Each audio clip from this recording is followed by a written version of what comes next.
Quelle majorité au soir du second tour des législatives anticipées?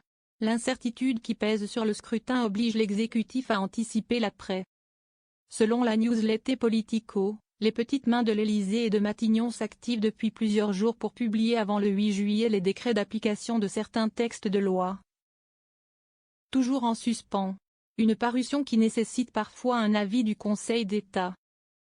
D'après le site Acteurs Publics, les directeurs de cabinet des différents ministres ont été convoqués par Claire Landais, la secrétaire générale du gouvernement, qui les a priés d'accélérer leur travail de rédaction.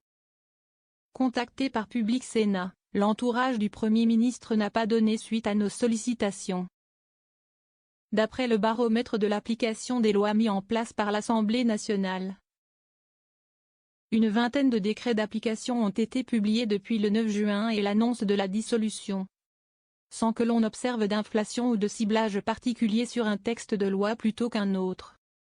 Ces décrets concernent, pêle-mêle, la mise en œuvre de certaines dispositions du budget 2024 et du financement de la sécurité sociale, l'adaptation au droit de l'Union européenne de diverses mesures en matière d'économie, de finances, de transition écologique, de droit pénal, de droit social et en matière agricole, la loi pour le plein emploi, ou encore la transposition de l'accord national interprofessionnel sur le partage de la valeur en entreprise.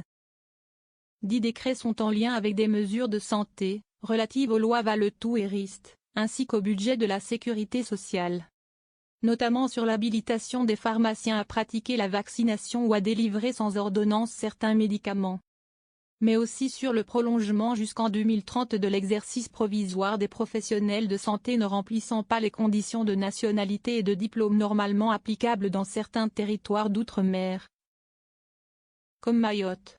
Cette mesure a été adoptée début décembre au Parlement, mais elle prend une résonance toute particulière au regard du programme présenté par le Rassemblement national, qui souhaite exclure les Français binationaux de certaines fonctions stratégiques. Les textes sensibles, jusqu'au second tour des législatives, et peut-être encore dans les jours qui suivront.